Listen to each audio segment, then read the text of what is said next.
need a little bit more of that damage output to actually take down Axis if they were ever to commit in towards a full-blown team fight to fend off against Axis. Yeah, and Axis had the same thought as well with that Chang'e ban we talked about. You look at this robust lineup, the only thing missing is probably Chang'e or maybe the Gord. I pointed it out earlier on, and I think this is the clearest choice that Team Gosu could consider. So they're locking the Gord, they're locking the Kimi, Marksman Kimi in fact, and this is going to round out possibly the final lineup for this series if Axis Esports were able to find an answer to it.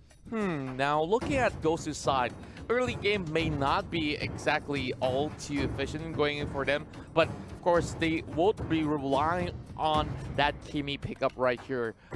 And for the side of Axis, one last pick to actually secure themselves either 3 points or even stalling things out into only securing 1 point. Of course, Axis having lasted here, still deciding 15 seconds left, and wow, I'm already liking what I see with all these sort of picks going for Axis, and they could even go for another fight out, which they've already had their eyes set on towards that Thomas. So this is going to be pretty much that sort of consistency that they will have, and now we're already seeing both sides already finish up their draft. A lot of flickers have been being picked up right here, and nope, there's not going to be any other difference other than the Revitalize that has been brought in for Paulo. So this is definitely going to be that sort of righteous pathway, followed by that Revitalize to go in with the amplified healing inside of its zone. Absolutely, and Gosu, interesting observation as well is that Paulo is not on the Lolita. He's gonna play the Hylos because Lolita doesn't feel like he was comfortable. So maybe Gosu made some adjustments. Right, you fought the Lolita. We'll give you the Hylos. Maybe this is where I think Gosu, like most of the teams out there, they needed time to warm up. Maybe this is the game that they can take it back. The Golden Kimi was kind of expected. And the Tamus as well. In response to Masha, most of the time we've seen Masha Tamus. But statistically, Masha has a slightly higher win rate, at least throughout day one. So we'll see if Axis Esports can turn it around with this Tamus pick. Well, I would also say that from the other side as well, Gosu is also trying to bump that one up as well in terms of statistics. But, well, I do like the fact that they actually swap out Paulo's Lolita and towards that Hylos pickup right there, because Hylos have so much more mobility as compared to Lolita. Once Lolita commits to any sort of fight at all, she could not even escape. And that was that sort of situation that Paulo was stuck at in game number one. Now, having a little bit more leeway here, do you feel like Gosu stand a chance against Axis Esports? I definitely would like to believe so. You like the draft of Axis. I do like the draft of Gosu as well. Just like game one, it looked robust, but what I'm concerned about, or what I still have doubts about, is probably the execution. But we'll see if Team Gosu can prove me wrong. Game number 2, it is best of 3 against Axis Esports. Axis Esports now already getting that one victory, so they need one more to tie things up. They've already lost one series against Burmese Gold, and at least that 3 points will definitely be a real huge joy factor for them to actually make a comeback. But Gosu here already proxying the wave, trying to actually chunk it down, not really damaging the side of Lung though, as Scott is coming here for the support as well. Breezy getting standing down, forced to flicker away in this early phase as Jarno as well. Wow, that's definitely going to be causing them a little bit of a commotion as well, hitting towards the mid phase. Yeah, that is just underestimating the power of this Valier. The Soul's fireballs do slow you in AoE, and he gets one charge every time he lands it, and the accuracy from Scott has been on point. Just like his Franco hook, he's confident with those skill shots, directing them on top of Team Gosu. 2 flickers out. Breezy now does not have it. General does not have the flicker. It's going to be easy for Axis Esports to collapse on them if they want to. We're looking at Scott right here, slowly making sure that he zones away some of all these members. But oh, they found him! First blood.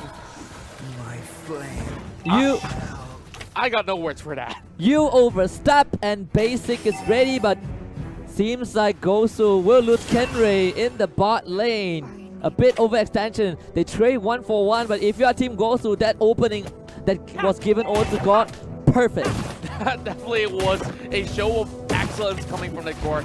Great stun, and of course that channeling element was a full channel to actually secure that for the first blood as well. But Basic here already spotting out again. Scout for the nurse round, and Flicker has to be utilized here. And Gosu here with all 4 members being committed towards the top side.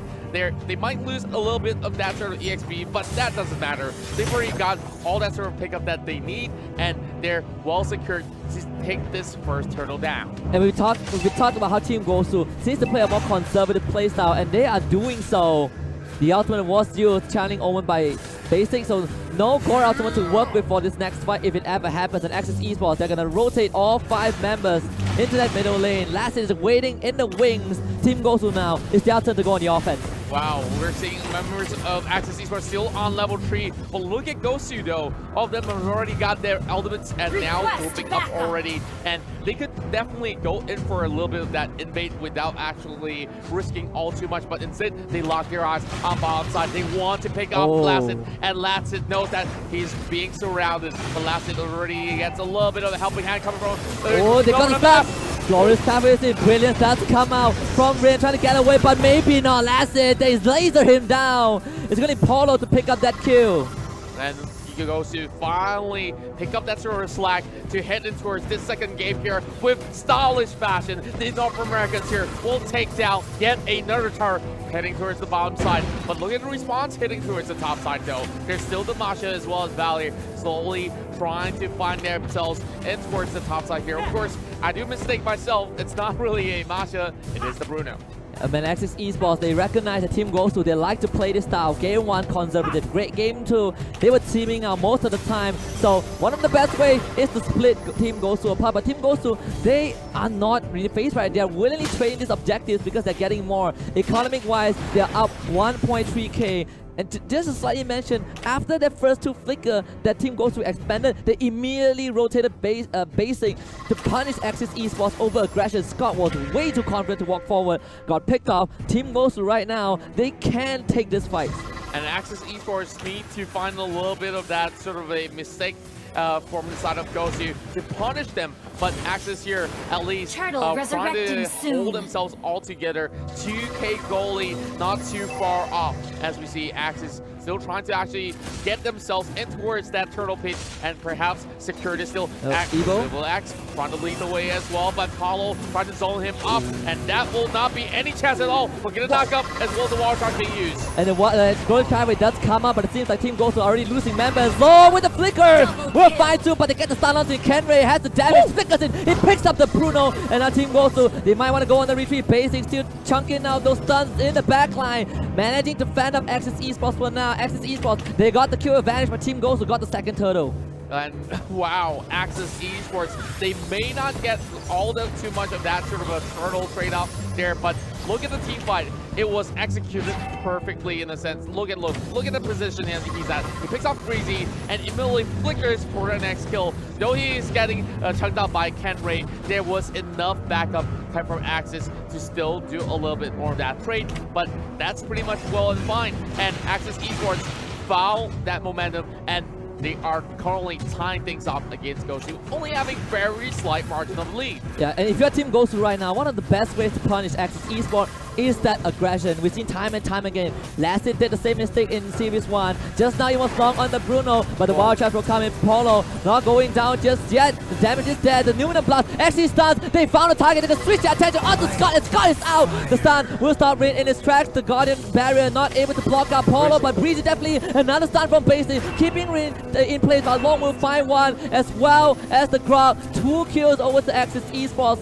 And Team Gosu, they will be forced to retreat. Wow, what a bloodbath coming in through the mid lane. As we see, great dives coming in from all these members of Team Gosu. But that wall by the Grok has already negated Breezy's exit. And look at Evil X right here. He was getting zoned away, which means that Scott was being left out to die. And Evil X could only clip out at least one member of the side of Gosu, and they managed to bring him down. So that's definitely some great work. But heading back in towards that sort of the matchup that we see now, Gosu might have lost that sort of a kill lead in that sort of sense, but goal is actually not too far away. There's still time for them to catch up once again. He has purchased that Athena shield, and at least have a little bit more tankiness than what he used to have in that early phase. And now it's going to be the turtle here, and Axis Esports wants to actually get a little taste of that. And what could they possibly pull off?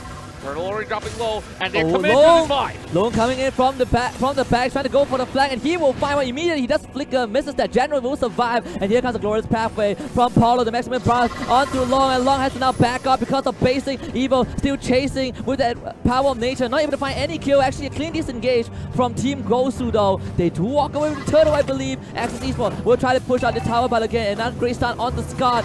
Basic was a marksman, is a marksman. Team Gosu defend off Axis Esports. Clean as a whistle. Team Gosu managed to secure all these turtles without actually risking their lives. And Breezy, as much as we see them having a shaky start in Game 1, Game 2, they look like different monsters in this matchup. Kenray being forced to flicker away, but they're still giving a little bit more chase. But Scott will not go into that 5 pursuit. So we need 2 seconds left before the first Lord will appear towards the lower side of the river. And look at Gosu. Now that they could slowly take their sweet time, reset those waves, and prepare for the next fight. But Axis Esports here are securing this rotation and towards the jungle, and they are trying to block the entry points and looking for the kill over bot side. They want Kenray dead, and Kenray will try to buy time. The rest of Team Gosu can come to the class. Kenray just going beeline towards the rest of the team, but we will find a kill first. Glorious pathway a bit too late, but Polo will go for the engage. He sounds the Warhorn. Evo's going on top with General, but there is Breezy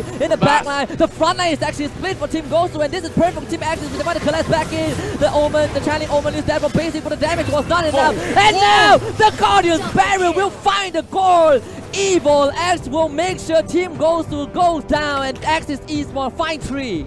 That was a huge swing, and Axis Esports now looking to secure that mid lane tower, and they have absolute control towards the bottom side as well. They can take this one down without any sort of hassle, and Rin has already got that concentrated energy as well. So maybe after this, they will set up a bait in towards that corner of the river, and it's Team Gosu to make a move. And if you are the front line of the team, you have to remember the cores are your priority. Sure, you want to control the enemy cores, but Breezy and Paulo, they were accessing the back line while their own cores were exposed to Axis Esports, and now they're gonna try again. Evo X being that front line, being that guardian for Axis Esports. Scott does dodge a bullet right there, and now Long will try turning around. Breezy with the Guardian's Borrow will try to block it out, and he will do so. So the Lord will be disengaged by Axis Esports. Team Gosu still managing to fend off that attempt. Now waiting for a little bit of that sort of a reset, heading towards the top side here. They want to shove in all those ways before going for any sort of that Lord attempt. They could even send one member off from the side of Axis to actually take down Lord while they're at it. And Evil X has already spot out Paulo for General as well. So it won't be any sort of that full commitment coming from either Gosu or even Axis. But look at Luke though, he's already bringing it down to 60%, and now Gosu has responded it out, and it will be a little bit of a reset.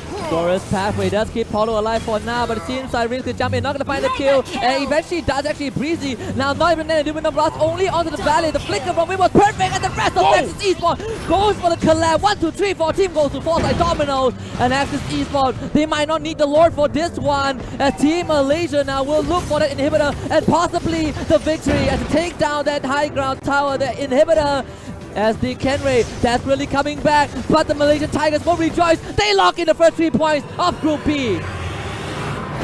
Axis Esports came back swinging, and as much as they may have lost their first series against Burmese Gold, they are on fury form for this series against Team Gosu. Now we're seeing a 2-0 victory, which means they will secure